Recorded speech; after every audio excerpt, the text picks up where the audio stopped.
Hi అండి, మీరు బాగున్నారా? మేము బాగున్నామండి. చూస్తున్నారు కదా, గోంగూర కోడిగుడ్ల కాంబినేషన్ అండి. చాలా బాగుంటుంది, చాలా టేస్టీగా ఉంటుంది. ఇది అన్నిట్లో కాంబినేషన్ అండి. ఈ గోంగూర మన ఆంధ్ర మాత అండి. దీన్ని కాంబినేషన్గా నేను కోడిగుడ్డు చేశాను. చాలా బాగుంటుంది. ఇది పలావులోకి కానీ, చపాతీలోకి కానీ, పులకాల్లోకి కానీ చాలా టేస్టీగా ఉంటుందండి. చాలా బాగుంటుందండి గోంగూర కాంబినేషన్. దీన్ని తయారు చేసే విధానం ఏందో, దీనికి కావాల్సిన పదార్థాలు ఏందో మన వీడియోలోకి చూడండి. మన కోడిగుడ్లు వచ్చేసి ఒక 7 కోడిగుడ్లు తీసుకున్నాండి.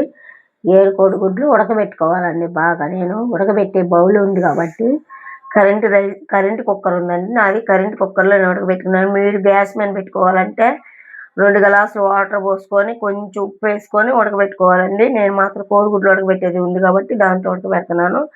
7 కోడిగుడ్లు తీసుకొని ఉడకబెడుతున్నాను. గోంగూర అండి. గోంగూర 2 కట్టలు తీసుకున్నానండి. చిన్న సైజు అయితేనేమో 2 కట్టలు, పెద్ద కట్ట అయితేనో ఒక కట్ట సరిపోయిద్దండి మన 7 కోడిగుడ్లకి.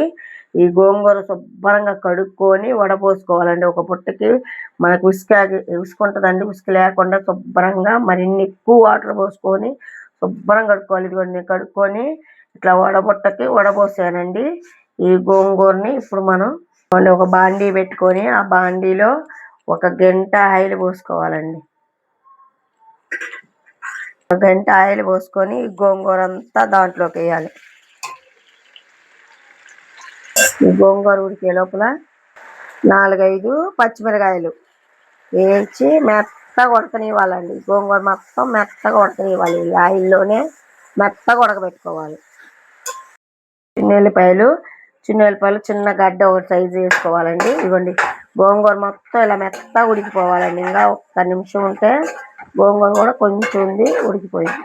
మెత్తగా ఉడికిపోయింది కదా, గ్యాస్ కట్టేసుకొని మనం తీసేసుకొని మిక్సీ గిన్నెలోకి తీసేసుకుందామండి. మిక్సీలోకి వేసుకొని చల్లార్చుకొని మిక్సీకి పట్టేద్దామండి. మెత్తగా మిక్సీ పట్టేసుకుందాం.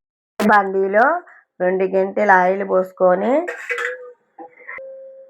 ఈ గంటతో 2 గంటల ఆయిల్ ఇవ్వండి. ఒక చిన్న స్పూను ఆవాలు, ఒక స్పూను మెంతులు. ఇప్పుడు పెద్ద సైజు ఒక ఉల్లిగడ్డ సన్నగా కట్ చేసుకోవాలండి. కట్ చేసుకొని వేసుకోవాలి. చిన్న సైజు అయితే 2, పెద్ద సైజు అయితే 1. ఒక స్పూను పసుపు, తగినంత ఉప్పు వేసుకొని బాగా కలుపుకొని ఉల్లిపాయలంతా బాగా మగ్గనివ్వాలండి. మెత్తగా మగ్గిపోవాలి. పెద్ద సైజు 2 టమాటాలండి. టమాటాలు పెద్ద సైజు 2 టమాటాలు కూడా బాగా సిమ్ములో పెట్టుకొని బాగా మెత్తగా ఉడికిపోవాలండి. కొంచెం కరివేపాకు, 2 రెబ్బల కరివేపాకు వేసుకోవాలి.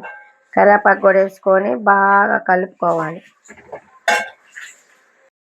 చక్కగా మనకు మెత్తగా మగ్గిపోయినాయి కదా, 1 స్పూను అల్లం వెల్లి పేస్ట్. ఈ అల్లం వెల్లి పేస్ట్ పచ్చివాసన పోయేటట్టుగా మగ్గనిచ్చుకుందాం.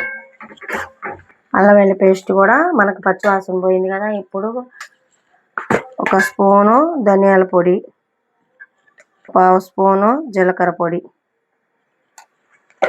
వేసుకొని బాగా కలుపుకొని గుడ్లు కూడా మనం ఉడకబెట్టుకున్నాం కండి, ఇది పక్కన పెట్టుకున్న కోడిగుడ్లు కూడా వేసేసుకోవాలి. ఇలా కోడిగుడ్లు కూడా వేసేసి అంతా కోడిగుడ్లు పట్టేటట్టుగా బాగా కలుపుకోవాలి. గోంగూర ఇందాక వేసి పెట్టుకున్నాగా మిక్సీలోకి, అది మొత్తం ఇలా వేసేసుకోవాలండి. ఆ పేస్ట్ కూడా ఇలా వేసేసుకోవాలి. గోంగూర కూడా వేసాం కదా, మొత్తం కలపాలండి. బాగా కలుపుకోవాలి. ఇదిగోండి 1/2 స్పూను కారం. మనం పచ్చిమిరకాయలు వేసుకున్నాం కాబట్టి అందుకని 1/2 స్పూనేనండి. కారం ఎక్కువ వేసుకోకూడదు అని కాదు, మీకు సరిపోయేంత మీరు మోయినంగా వేసుకోండి. తింటే పచ్చిమిరకాయలతోనే సరిపోయింది. కొంచెం ఎక్కువ తింటాం అనుకుంటే కొంచెం కారం వేసుకోండి. మనం ఇందాక మిక్సీ పట్టాం కదా, ఆ గిన్నె కడిగిన కొంచెం వాటర్ అండి.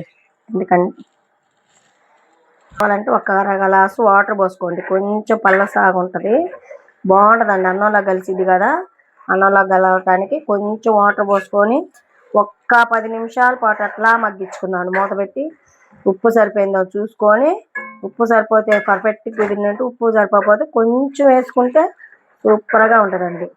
సరే, ఆయిల్ అంతా మనకి పైకి వచ్చేసింది, ఉడికిపోయిందండి. ఇంకా అయిపోయిందండి, కర్రీ అయిపోయింది. చక్కగా అయిపోయింది కదా, దించేసేసుకోవడం అండి.